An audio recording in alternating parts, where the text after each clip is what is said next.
Banyak orang yang memiliki bisnis, tetapi bisnisnya itu nggak prospek. Jadi kemarin tuh saya berpikir,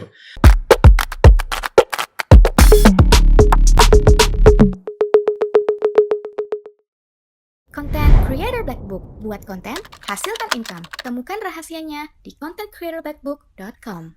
minggu lalu saya barusan balik dari acara Idea Cloud Incubator di Surabaya.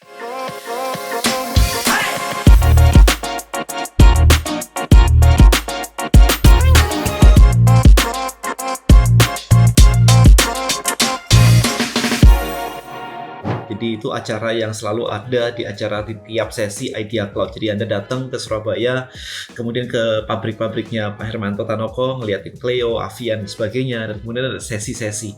Jadi kemarin cukup menarik sih. Acara dinner kita ngobrolin, seru banget. Kemudian saya sempat presentasi juga ke Pak Hermanto tentang Tribelio. Tapi ya, Pak Hermanto always bisnisnya selalu bisnis yang konvensional. Jadi agak nggak match kalau dengan Tribelio ya. Of course ya, Tribelio digital banget soalnya, audiensnya juga digital banget. Tapi happy untuk bisa share ke Pak Hermanto seperti itu. Nah, kemudian acara networking, acara ketemu dengan sharing dengan para peserta, ada satu yang sebenarnya cukup menarik perhatian saya sih sebenarnya sih. Jadi begini, banyak orang yang memiliki bisnis, tetapi bisnisnya itu nggak prospek.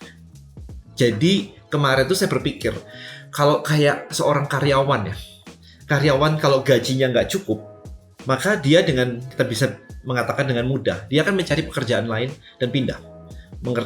Dalam konteks ini adalah bukan pindah-pindahnya yang menjadi isu, tetapi adalah dia bisa melihat bahwa pekerjaan ini adalah sesuatu yang harusnya membantu hidup dia.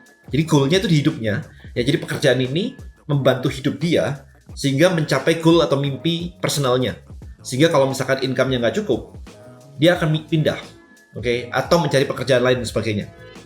Nah, tetapi ketika ketemu dengan banyak pebisnis, mindset mereka agak sedikit berbeda. Karena mereka pebisnis itu memulai semuanya dengan susah payah dari nol, sehingga ketika sudah berkembang, dalam konteks lebih besar, nggak nol lagi, maka ini menjadi bayi yang tidak bisa ditinggalkan.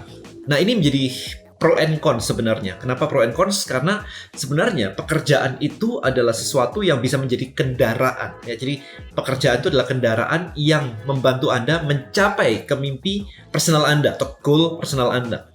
Maka sekarang yang harus Anda tentukan adalah apa yang menjadi goal personal Anda dulu nih. Jadi jangan ngomongin pekerjaannya dulu. Goal personal Anda apa? Jadi Anda mesti tahu bahwa hidup Anda itu mau kemana, dan bisnis Anda ini adalah kendaraan yang membawa Anda menuju ke mimpi Anda tadi. Sehingga di sini ketika Anda melihat bahwa ternyata bisnis saya ini tidak bisa membawa saya ke goal saya, maka nggak perlu dilanjutin. Anda bisa mencari tahu, atau selama ini berjalan, kalau ini profitable ya udahlah. Jadi mikirnya begini, kalau ini memang sudah profitable, maka Anda tinggal cari manajer atau siapapun yang bisa menjalankan ini, dan Anda mencari sesuatu kendaraan baru yang bisa mencapai goal Anda. Jangan sampai Anda berpikir bahwa saya dari Indonesia nih mau ke Amerika atau mau ke Singapura.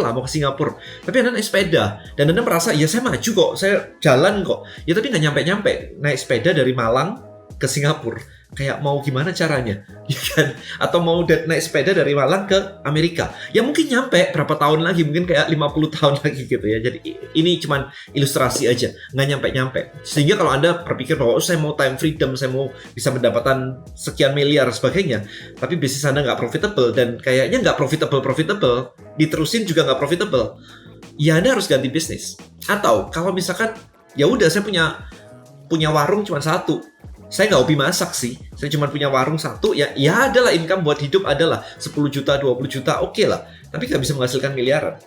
Ya sudah, Anda kasih manajer karena ini masih profitable, bisa menghidupi Anda, ya sudah, it's okay. Tapi Anda cari sesuatu yang baru di sini.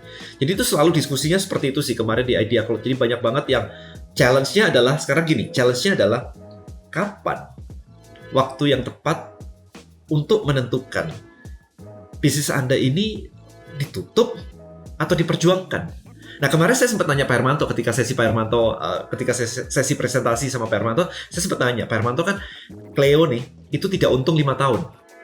Apa yang membuat Pak Hermanto itu bisa bertahan 5 tahun tidak untung tapi dijalanin terus nih? hari ini udah gede banget kan. Tetapi 5 tahun pertama nih, apa nih? Kalau jawaban beliau simple sih. Memang nggak untung, memang rugi. Tetapi kerugiannya itu tambah lama tambah habis. Jadi profitnya naik, mengikis cost-nya. Jadi kalau dilihat di atas kertas, ini growth-nya bagus. Dari tahun pertama, tahun kedua, growth-nya bagus. Sehingga dari situ dia memutuskan untuk, ya udah dijalanin terus aja, jadi bertahan di situ. Nah, tapi kalau misalkan Anda ngelihat bahwa ini minus, tapi nggak ada growth yang signifikan, nggak ketahuan arahnya kemana, iya, ngapain diterusin? Anda buang waktu. Jadi yang lebih berharga adalah waktu Anda. Better selama ini ngejalanin ini Anda sambil melihat peluang-peluang yang kira-kira bagus. Jangan cuma melihat peluang aja, tapi lebih detail. Peluang ini bisa menghasilkan berapa? Apa yang harus, aktivitas yang harus dilakukan? Kadang-kadang banyak orang ya kalau sudah ngelihat peluang nih, sudah ngelihat peluang, lupa bahwa ada aktivitas yang harus dilakukan, diinvestasikan untuk peluang itu bisa menghasilkan sesuai ekspektasi. Itu yang banyak orang miss. Jadi kayak, ya seru banget ya, misalkan ikutan MLM atau apapun itu. Lupa bahwa mereka itu harus nge-prospek. Ikutan asuransi. Yes, asuransi oke, peluangnya oke. Tapi lupa bahwa orang itu harus punya database, prospecting, selling, itu aktivitinya lupa, ngeliatnya peluangnya doang. Jadi di sini saya cuma ngingetin aja, peluang it's okay, selama Anda tahu activity yang harus Anda lakukan seperti apa. Nah, kalau Anda pengen dianalisa, sekarang kalau bisnis Anda pengen dianalisa, partner saya di Idea Cloud, Coach Robby, itu memiliki business check up di sini. Sehingga Anda bisa booking sesinya dia, DM me aja, jadi kontak saya aja kalau misalkan memang masih interested, booking sesinya dia aja. Anda bisa dicek bisnis Anda lebih detail. Ini arahnya mau kemana? Ini masih bisa dipertahankan atau enggak? Atau mungkin saatnya ini memang di-close aja, daripada terus-terusan seperti ini, mending ganti kendaraan baru. Ya, jadi kontak saya aja, DM di Instagram saya juga boleh, untuk business check up dari Coach Robby. Ya, jadi kebetulan dia bisa menganalisa lebih detail tentang hal itu. Kalau saya lebih ke digital marketingnya, kalau Coach Robby, partner saya di Idea Cloud, lebih ke bisnisnya, operationalnya, KPI-nya dan sebagainya. Jadi hopefully dari sini Anda bisa langsung menentukan nih, enaknya di scale atau enaknya ya udah dikasih manajer jalan sendiri, atau memang ditutup sekalian aja. Oke, karena itu menentukan. Kalau nggak kelamaan buat apa? Anda buang-buang waktu banget kan. Alright, so I think itu aja untuk video kali ini. Semoga mencerahkan, memberikan insight buat Anda bahwa bisnis adalah kendaraan menuju personal goal Anda. Ya, jadi kuncinya adalah di personal goal Anda. Thank you so much for watching this video guys. See you in the next video. Bye-bye.